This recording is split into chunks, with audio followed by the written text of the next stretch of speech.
Hi everyone, this is the first episode of our podcast named The Three Musketeers, and we will be talking about Norway's violence against all women and girls in the public and private spheres, including human trafficking, sex slaves, and other types of violence. My peer, Nicolas Vázquez, is going to talk about the solution and recommendations against women, and David Cardenas is going to be talking about the statistics regarding this topic. And I'm Hamoud. I'm going to talk about Norway's policies of violence against women. Norway has been developing gender equality policy for several decades. In 1978, Parliament adopted the Gender Equality Act, and it was last revised in 2013. The act shall promote gender equality and aims in particular at improving the position of women. Women and men shall be given equal opportunities in education, employment, cultural, and professional advancement. Norway is extremely fair when it comes to women and girls. Women and girls are exceptionally more valued in Norway than in the rest of the world. Introducing David Cardenas. Now, I'm going to go ahead and speak a little bit about the statistics on violence against women and girls in Norway. Data collection was performed by Statistics Norway, in which 27% of women aged 20 to 55 years old had experienced some type of domestic violence in their lifetime, and 5.5% had experienced it in the past year. In addition, exposure to partner violence was associated with poor health, depressive and post-traumatic stress symptoms, gynecological complaints, injuries, and disability. According to Amnesty, almost 1 in 10 women in Norway had been a victim of rape at least once in her lifetime. Nearly half of those had been subjected to rape before the age of 18. Finally, only 44% of students in the 18 through 29 age group received education on rape and sexual violence. These statistics might seem terrible, but Norway is actually in the 99th percentile of safest countries for women. Now to Nicholas. The last thing we're going to talk about in this episode is what is being done to change violence against women in Norway and what other things could be done. Right now, Norwegian authorities are providing financial support for the NGO's shadow reports.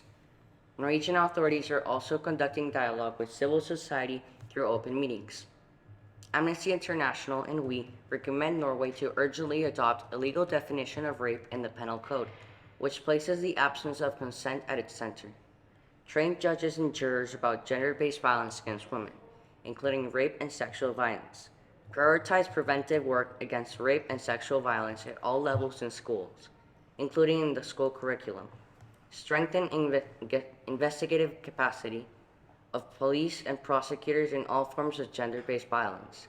Analyze statistics on attrition rates, as well as conducting in-depth evidence-based research on their roots, causes, and addressing them, and adopt an up-to-date national plan of action against rape and sexual violence. So, Nicholas, what do you think would be the most effective way to improve women and girls' current position in terms of violence in Norway? The most effective way to improve women and girls' current position in terms of violence in Norway, in my opinion, would be to adopt a legal definition of rape in the penal code. This will help citizens learn that rape will be penalized, and by doing so, it will lower the percentage of women being raped. So, David, since you want to talk a lot and speak a lot, David, we know that Norway is the second safest country for women. Do you know the statistics for the unsafest country in the world, maybe? The unsafest country in the world is actually South Africa. They're at the bottom of the list in terms of violence, homicides, and how unsafe they feel at night. The women. Last year, it was reported that almost 37,000 women were raped.